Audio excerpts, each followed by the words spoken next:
اللهم صل على محمد النبي الأمي وعلى آله وسلم.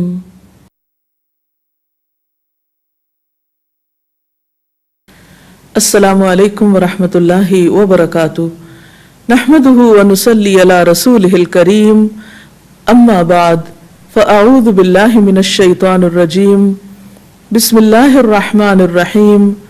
رب اشرح لي صدری ويسر لي امری واحلل عقدۃ من لسانی يفقهوا قولی. عن ابی موسیٰ عن النبی صلی اللہ علیہ وسلم قال: مثل البيت الذي يذكر الله فيه والبيت الذي لا يذكر الله فيه مثل الحي والميت. رواہ مسلم. سیدنا ابو موسیٰ رضی اللہ عنہ سے روایت ہے، نبی صلی اللہ علیہ وسلم نے فرمایا، جس گھر میں اللہ تعالیٰ کا ذکر کیا جاتا ہے اور جس گھر میں اللہ تعالیٰ کا ذکر نہیں کیا جاتا وہ زندہ اور مردہ کی مثل ہے. اللہ کے بندے، اللہ سے محبت کرنے والے ہر حال میں اللہ کو یاد کرتے رہتے ہیں، خواہ وہ اپنے گھر میں ہو یا گھر سے باہر. الذین یذکرون اللہ قیاما وقعودا وعلی جنوبہم. وہ جو اللہ کا ذکر کرتے ہیں کھڑے، بیٹھے اور لیٹے. ایسے لوگ دنیا کے کسی بھی حصے میں ہوں، کوئی بھی کام کر رہے ہوں، ان کے دلوں میں اللہ کی یاد سمائی ہوئی ہوتی ہے. ان کے دلوں میں اللہ کی یاد صرف مسجد کی حد تک یا کسی خاص جگہ سے ہی مخصوص نہیں ہوتی، بلکہ وہ اپنے گھروں میں بھی اللہ کو یاد کرتے ہیں. اس حدیث کے مطابق وہ گھر جن میں اللہ کا نام بلند ہوتا ہے، جس میں ذکر کیا جاتا ہے، وہ اس شخص کی طرح ہے جو زندہ ہو. اس کی مثال ایک زندہ انسان کی سی ہے. اس کے برعکس وہ گھر جس میں اللہ کا نام نہ لیا جاتا ہو، اللہ کا ذکر بلند نہ ہوتا ہو، اس گھر کی مثال ایک مردہ کی سی ہے. اور آپ سب جانتے ہیں کہ زندہ اور مردہ برابر نہیں ہوا کرتے. لا يستوي الاحیاء ولا الاموات. زندہ اور مردہ برابر نہیں، دونوں میں بہت بڑا فرق ہے. اسی طرح ان دو گھروں میں بھی بہت فرق ہے، جن میں سے ایک میں اللہ کی یاد بلند ہو، اللہ کا نام بلند ہو، اور دوسرے وہ جس میں اللہ تعالیٰ کو یاد کرنے والا کوئی نہ ہو. قرآن پاک میں اللہ سبحانہ وتعالیٰ کو یاد کرنے والوں کی صفت یہ بتائی گئی ہے کہ رجال لا تلہیہم تجارت ولا بیع عن ذکر اللہ. وہ ایسے لوگ ہیں جنہیں تجارت اور خرید و فروخت اللہ کی یاد سے غافل نہیں کرتی، یعنی عین دنیا کے اندر رہتے ہوئے بھی وہ اللہ کو یاد کرتے رہتے ہیں. وَإِقَامِ الصَّلَاةِ وَإِيتَاءِ الزَّكَاةِ. نماز قائم کرنے اور زکوٰۃ کی ادائیگی سے کوئی چیز انہیں منع نہیں کرتی، مانے نہیں ہوتی. اور وہ یہ کیوں کرتے ہیں؟ یعنی اللہ کو یاد کیوں کرتے رہتے ہیں اور اپنے فرائض کی ادائیگی میں سرگرم کیوں رہتے ہیں؟ يَخَافُونَ يَوْمًا تَتَقَلَّبُ فِيهِ الْقُلُوبُ وَالْأَبْصَارُ. وہ اس دن سے ڈرتے ہیں جس دن دل اور نگاہیں الٹ پلٹ ہو جائیں گی، یعنی قیامت کا خوف ہے ان کے دل کے اندر. اور اس کے ساتھ ساتھ اللہ کے فضل کے امیدوار بھی ہیں. لِيَجْزِيَهُمُ اللَّهُ أَحْسَنَ مَا عَمِلُوا وَيَزِيدَهُم مِّن فَضْلِهِ. تاکہ اللہ ان کو بدلہ دے ان کے اچھے اعمال کا جو انہوں نے کیے، اور اپنے فضل سے زیادہ بھی نوازے. وَاللَّهُ يَرْزُقُ مَن يَشَاءُ بِغَيْرِ حساب. اور اللہ اپنے رزق میں سے جسے چاہتا ہے بے حساب عطا کر دیتا ہے. تو بات یہ ہے کہ جو دل خوف اور امید کے درمیان ہوتے ہیں وہ دل اللہ کی یاد سے معمور ہوتے ہیں، اور جن لوگوں کے دل اللہ کی یاد سے معمور ہوتے ہیں ان کے گھر بھی اللہ کی یاد سے معمور ہوتے ہیں۔ عام طور پر گھروں میں دو طرح سے ذکر ہوتا ہے، ایک انفرادی ذکر اور ایک اجتماعی ذکر۔ انفرادی ذکر میں نماز پڑھنا، قرآن کی تلاوت اور اسی طرح چلتے پھرتے، اٹھتے بیٹھتے، گھر کے کام کاج کرتے، لیٹتے جاگتے، چلتے پھرتے اللہ کو یاد کرتے رہنا، خصوصاً وہ مسنون اذکار جو رسول اللہ صلی اللہ علیہ وسلم سے وارد ہیں۔ اور دوسری قسم اجتماعی ذکر کی ہے کہ کسی ایک گھر میں مختلف لوگ جمع ہو کر یا اہل خانہ ہی جمع ہو کر اکٹھے بیٹھ کر اللہ کو یاد کریں،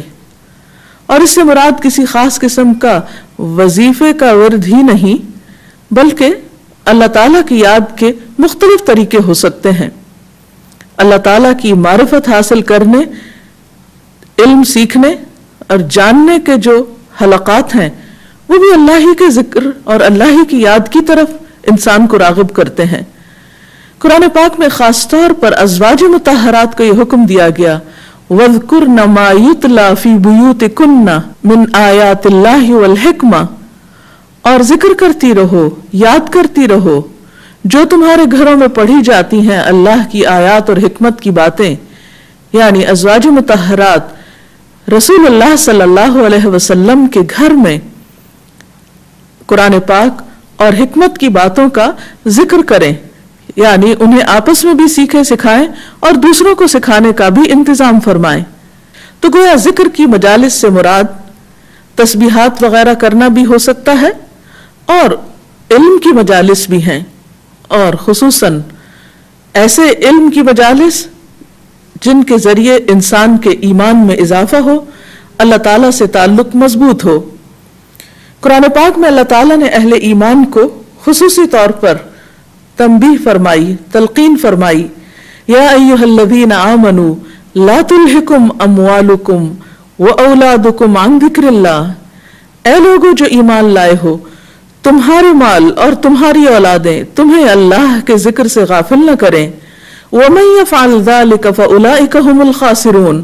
اور جو ایسا کریں گے وہی لوگ دراصل خسارہ پانے والے ہیں، نقصان اٹھانے والے ہیں۔ یعنی گھر میں ہوتے ہوئے انسان دنیا کے کاموں میں مشغول ہو جاتا ہے یا بال بچوں کی محبت میں بعض اوقات اللہ تعالیٰ کی یاد سے غافل ہو جاتا ہے، تو ایسے میں فرمایا کہ لا تلہکم اموالکم و اولادکم عن ذکر اللہ، یہ دنیا کے مال اور یہ تمہارے بال بچے تمہیں اللہ کی یاد نہ بھلائیں۔ گویا گھر میں ہوتے ہوئے اللہ کو یاد کرتے رہو اس دنیا میں رہتے ہوئے، پھر ان نعمتوں کے دینے والے کو مت بھولو۔ حضرت ابو ہریرہ رضی اللہ تعالی عنہ بیان کرتے ہیں کہ رسول اللہ صلی اللہ علیہ وسلم نے فرمایا، جو لوگ اللہ کے گھروں میں سے کسی گھر میں جمع ہوتے ہیں اور اللہ کی کتاب کی تلاوت کرتے ہیں اور اسے باہم پڑھتے پڑھاتے ہیں تو ان پر سکون قلب اترتا ہے اور اللہ کی رحمت انہیں ڈھانپ لیتی ہے، اور فرشتے ان پر سایہ کرتے ہیں، اور اللہ تعالیٰ ان کا ذکر ان فرشتوں کے درمیان کرتے ہیں جو اس کے پاس ہیں، اور جس شخص کو اس کے برے عمل نے پیچھے ڈال دیا اس کا حسب نسب اسے آگے نہیں بڑھا سکتا۔ اگرچہ اس حدیث میں گھروں سے مراد مساجد ہیں، یعنی اللہ کا گھر، لیکن ہم دیکھتے ہیں کہ عملی طور پر ذکر کی یہ مجلسیں، علم کی یہ مجلسیں صرف مساجد تک ہی محدود نہیں رہیں، بلکہ حضرت عمر کے زمانے میں ہم دیکھتے ہیں کہ ہر 20 گھروں میں سے ایک گھر مدرسہ بن گیا، جگہ جگہ علمی مراکز کھل گئے، اور مسلمان ہونے کا مطلب تھا پڑھا لکھا ہونا، جاننے والا ہونا، کیونکہ قرآن پاک میں واضح طور پر بتا دیا گیا کہ قُلْ هَلْ يَسْتَوِي الَّذِينَ يَعْلَمُونَ وَالَّذِينَ لَا يَعْلَمُونَ، کہیے کہ کیا برابر ہو سکتے ہیں وہ لوگ جو علم رکھتے ہیں اور وہ جو علم نہیں رکھتے؟ تو ذکر کی مجلسیں صرف تلاوت قرآن ہی کی مجلسیں نہیں، بلکہ ساتھ ہی کیا فرمایا، وَيَتَدَارَسُونَهُ بَيْنَهُمْ، وہ ایسی مجلسیں ہیں جس میں لوگ ایک دوسرے کے ساتھ علمی مذاکرہ بھی کرتے ہیں، ایک دوسرے کو سکھاتے بھی ہیں، تعلیم بھی دیتے ہیں۔ اسی طرح ایک اور روایت میں آتا ہے کہ صحابہ کرام صبح کی نماز کے بعد حلقہ بنا کر بیٹھ جاتے، قرآن پڑھتے، فرائض اور سنن سیکھتے اور اللہ کو یاد کرتے۔ اسی طرح آپ صلی اللہ علیہ وسلم جب مختلف گھروں کے پاس سے گزرتے تو ان میں سے قرآن کی تلاوت کی آوازیں بلند ہو رہی ہوتی۔ آپ مختلف لوگوں کے گھروں کو ان کے اندر کے قرآن پڑھنے والوں کی آوازوں سے پہچانا کرتے تھے۔ پھر اسی طرح اکٹھے بیٹھ کر ذکر کرنے کی ایک اور جگہ پر بھی فضیلت آئی ہے۔ رسول اللہ صلی اللہ علیہ وسلم نے فرمایا، اگر میں ایسے لوگوں کے پاس بیٹھوں جو صبح کی نماز سے لے کر طلوع آفتاب تک اللہ کا ذکر کرتے ہیں تو یہ مجھے اس بات سے زیادہ عزیز ہے کہ میں اسماعیل علیہ السلام کی اولاد میں سے 4 غلام آزاد کروں، اور اگر میں ان لوگوں کے پاس بیٹھوں جو عصر کی نماز سے لے کر غروب آفتاب تک اللہ کا ذکر کرتے ہیں تو یہ مجھے اس سے زیادہ عزیز ہے کہ میں 4 غلام آزاد کروں۔ تو اس سے پتہ چلتا ہے کہ اکیلے اکیلے ذکر کرنے کے علاوہ مل جل کر ذکر کرنا بھی باعث تسکین ہے، باعث رحمت ہے، اور انسان کے لیے ایک بہت بڑی سپورٹ بنتا ہے۔ آپ صلی اللہ علیہ وسلم نے خاص طور پر گھروں کی طرف متوجہ کرتے ہوئے فرمایا، اپنے گھروں کو قبرستان مت بناؤ، کیونکہ شیطان اس گھر سے بھاگ جاتا ہے جس میں سورۃ البقرہ پڑھی جاتی ہے۔ ایک اور جگہ پر آپ نے فرمایا کہ جس شخص نے 10 آیات کے ساتھ قیام کیا یعنی رات کی نماز پڑھی وہ غافلوں میں نہیں لکھا جائے گا، اور جس نے 100 آیات کے ساتھ قیام کیا وہ فرما برداروں میں لکھ دیا جائے گا، اور جس نے 1000 آیات کے ساتھ قیام کیا تو وہ ان لوگوں میں لکھا جائے گا جو بہت زیادہ ثواب جمع کرتے ہیں۔ پھر اسی طرح ہم دیکھتے ہیں کہ رسول اللہ صلی اللہ علیہ وسلم فرض نماز مسجد میں ادا کیا کرتے تھے، لیکن نوافل گھر میں ادا کیا کرتے تھے تاکہ گھروں کے اندر بھی اللہ کے ذکر، اس کی یاد اور عبادت کی وجہ سے برکت ہو۔ تو ہم سب کو بھی چاہیے کہ ہم اپنے اپنے گھروں میں اللہ تعالیٰ کی عبادت کا خاص اہتمام کریں، بڑوں کے علاوہ بچوں کو، اہل خاندان کو، رشتہ داروں کو کبھی کبھار جمع کریں، مل جل کر اللہ کی باتیں کریں، اللہ کا ذکر کریں تاکہ گھروں کے اندر رحمت اور برکت ہو۔ اور یہ بھی یاد رکھیے کہ جب اکٹھے بیٹھ کر ذکر کیا جاتا ہے تو اللہ تعالیٰ ایسے لوگوں کا ذکر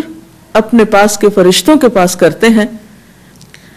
انفرادی ذکر کے علاوہ گھروں کے اندر دینی مجالس ہونی چاہیے، سب اہل خانہ خود مل جل کر بیٹھ سکتے ہیں، دیگر قریبی رشتہ داروں کو بلا سکتے ہیں، ہمسایوں کو اکٹھا کر سکتے ہیں، کیونکہ قدرتی بات ہے کہ جب انسان ایک مجلس میں اکٹھے ہو کر مل جل کر کوئی کام کرتا ہے تو اس کی اپنی ہی ایک خاص رحمت اور برکت ہوتی ہے۔ تو اللہ تعالیٰ سے دعا ہے کہ وہ اپنی یاد سے ہمارے دلوں کو آباد رکھے۔ اس سلسلے میں اگر آپ کے ذہن میں کوئی سوال ہے تو آپ کر سکتے ہیں۔ جیسے کہ ابھی آپ نے فرمایا ہے کہ قرآن پاک میں ازواج مطہرات کو اس بات کا حکم دیا گیا تھا کہ وہ اپنے گھروں میں قرآن اور حکمت کی تعلیم کا بندوبست کریں، آپ کیا سمجھتی ہیں کہ ہمارے معاشرے میں ایک جو گھریلو خاتون ہے جس کے پاس اپنے گھر کے کام کاج کے بعد فارغ وقت بہت سارا بچتا ہے، اور جیسے کہ ہم سب بخوبی جانتے ہیں کہ اس فارغ وقت کو استعمال کرنے کے لیے مختلف قسم کی ایکٹیویٹیز خواتین کرتی ہیں، تو اس حدیث کے حوالے سے آپ کیا سمجھتی ہیں کہ اس فارغ وقت کا ایک بہترین استعمال کیسے ہو سکتا ہے؟ آپ نے ایک اہم پہلو کی طرف توجہ مبذول کرائی ہے۔ ہم دیکھتے ہیں کہ خواتین کا ایک بڑا وقت گھروں پر گزرتا ہے، یا گھر کی مالک جو ہے وہ خاتون ہی شمار ہوتی ہے، تو گھروں کو آباد کرنے میں اور خاص طور پر اللہ کے ذکر سے ان کو آباد کرنے میں خواتین کا ایک بہت بڑا رول ہو سکتا ہے۔ جیسے کہ ہم دیکھتے ہیں کہ اللہ تعالیٰ خاص طور پر گھروں کا ذکر کر کے ازواج مطہرات کو متوجہ فرماتے ہیں کہ وَاذْكُرْنَ مَا يُتْلَى فِي بُيُوتِكُنَّ، اس چیز کا ذکر کرو، یعنی اس کو عام کرو جو تمہارے گھروں میں پڑھی جاتی۔ اللہ کے رسول صلی اللہ علیہ وسلم کا گھر ہے اور اس میں ایک آباد گھر ہے، رات کا ایک بڑا حصہ آپ صلی اللہ علیہ وسلم عبادت میں گزارتے ہیں، قرآن پاک کی تلاوت کرتے ہیں، جبریل امین وہاں اترتے ہیں، وہی نازل ہوتی ہے، اور لوگ آپ کے پاس سیکھنے کے لیے آتے ہیں، لیکن اس کے باوجود، اور جیسا کہ ہم نے ابھی دیکھا کہ آپ صلی اللہ علیہ وسلم اپنے نوافل دن کو بھی اور سنتیں وغیرہ بھی بعض اوقات گھر میں ادا کیا کرتے تھے، لیکن اس کے باوجود آپ دیکھیے کہ ازواج مطہرات کو متوجہ کیا گیا کہ تم بھی اس چیز کا ذکر کرو. تو اس سے پتہ چلتا ہے کہ یہ ذمہ داری یعنی صرف مردوں کی نہیں، یا ذکر کرنا صرف مردوں کا کام نہیں، بلکہ عورتوں پر بھی ایکولی اس بات کی رسپانسبلٹی، اور خصوصاً گھروں کے اعتبار سے کہ وہ اپنے گھر کو صرف اچھے فرنیچر سے ہی ڈیکوریٹ نہیں کریں، وہ گھر کو صرف اچھے کھانوں سے ہی معمور نہیں کریں، بلکہ اس کے برعکس جہاں دنیاوی چیزوں کا وہ خیال رکھتی ہیں وہاں وہ اس بات کا کو بھی میک شور کریں، اس بات کی بھی یقین دہانی کرائیں کہ ان کے گھر اللہ کی یاد سے آباد ہیں، کیونکہ حدیث بہت واضح ہے کہ جس گھر میں اللہ کی یاد نہیں ہے وہ گھر ایک مردہ گھر ہے، الٹا ہوا ویران گھر ہے. اور واقعی بعض اوقات ایسا محسوس ہوتا ہے، کچھ گھروں میں ایک وحشت سی ہوتی ہے،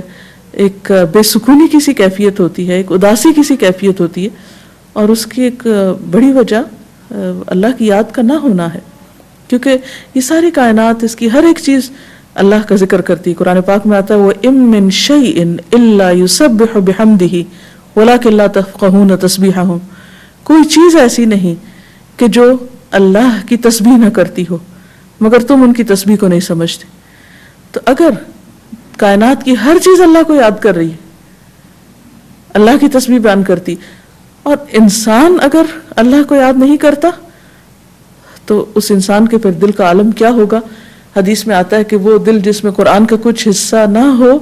وہ اجڑے ہوئے گھر کی طرح، اور وہ گھر جس کے اندر اللہ کا ذکر نہ ہو وہ بھی مردہ کی طرح ہے، اجڑا ہوا ہے. تو اس لیے بے حد ضروری ہے کہ ہماری خواتین جہاں دنیا کے اور بہت سے کام کرتی ہیں وہاں خصوصی طور پر اپنی ذاتی عبادات میں بھی اور پھر اجتماعی طور پر اپنے بچوں کے ساتھ کوالٹی ٹائم میں بھی ضرور اللہ کا ذکر کریں، سٹوری ٹیلنگ کے ذریعے، اچھی اچھی باتیں بتانے کے ذریعے، قرآن پڑھانے کے ذریعے. ہم دیکھتے ہیں کہ مسلمان امت میں یہ روایت بہت قدیم زمانے سے چلی آ رہی ہے کہ خواتین محلے بھر کے بچوں کو قرآن کی تعلیم یعنی ناظرہ قرآن کی تعلیم عام طور پر دیا کرتی تھی، اور اس کو ایک سوشل ورک سمجھا جاتا تھا اور ایک اچھی ایکٹیویٹی یعنی ایک ہیلدی ایکٹیویٹی اس کو شمار کیا جاتا تھا. کیونکہ عموماً جب خواتین کے پاس کوئی پڑھنے پڑھانے کا کام نہیں ہوتا تو بعض اوقات آپس ہی کے جھگڑے، گھر میں ساس بہو کا جھگڑا ہو رہا ہے، رشتہ داروں کی آپس میں انبن چل رہی ہے، اور گھروں میں جو بے سکونی ہے، ادھر ناراضگی ادھر ناراضگی، ان سب جھگڑوں کا علاج بھی یہ ہے کہ ایسی محفلوں کا قیام ہو کہ جس سے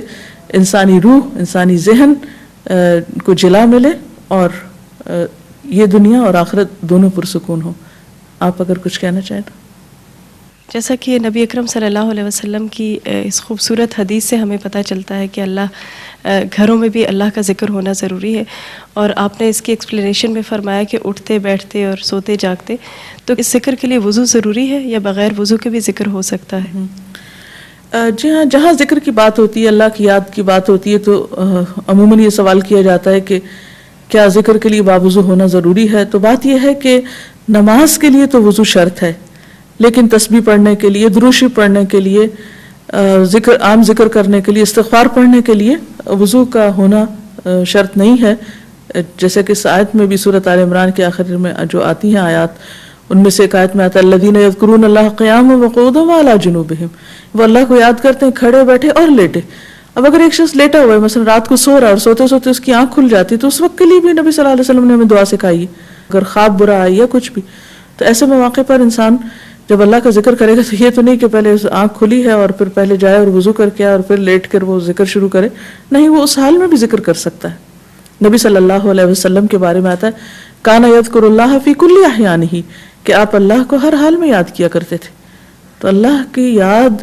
ہمارے دل میں بھی ہے، زبان پر بھی ہونی چاہیے، اور اس کے لیے کچھ شرط نہیں کہ خاص انداز میں ایک خاص کونے میں ہم باوضو ہو کر بیٹھیں یا کسی کمرے میں اندھیرا کر لیں تو ہی ہم ذکر کریں. ہم دنیا کا کام کرتے ہوئے بھی اللہ کو یاد کر سکتے ہیں اور اس میں کوئی چیز بھی رکاوٹ نہیں بنتی. ایک اور پہلو پر میں چاہوں گی کہ آپ روشنی ڈالیں. حدیث میں گھر کا ذکر کیا گیا ہے کہ گھروں میں جس گھر میں اللہ کا ذکر کیا جاتا ہے، تو یہ فرمائیے گا کہ کیا اس ذکر کرنے کے اجتماعی اثرات معاشرے پر بھی مرتب ہوتے ہیں؟ جی ہاں، اصل میں دیکھا جائے تو گھر ایک اکائی ہے اس بڑے یونٹ کی جس کو ہم معاشرہ کہتے ہیں. تو جب انڈیویجول لیول پر ذکر ہوگا، جب گھروں کے اندر اللہ کی یاد ہوگی تو اس گھر کے اندر ایک خاص برکت ہوگی، اس گھر کے اندر ایک خاص طرح کی تربیت ہوگی، ایک روحانیت ہوگی. اس تربیت اور روحانیت کے ساتھ جب افراد معاشرے میں آ کر مختلف جگہوں پر اکٹھے ہوں گے تو ان کے رویے بہتر ہوں گے، باہم ان کے تعلقات اچھے ہوں گے. اس کے برعکس کہ انسان گھروں کے اندر لڑائی جھگڑا ہو اور پھر وہاں سے فرسٹریشن کا شکار ہو کر کام پر آئیں اور وہاں پھر جھگڑا شروع کر دیں،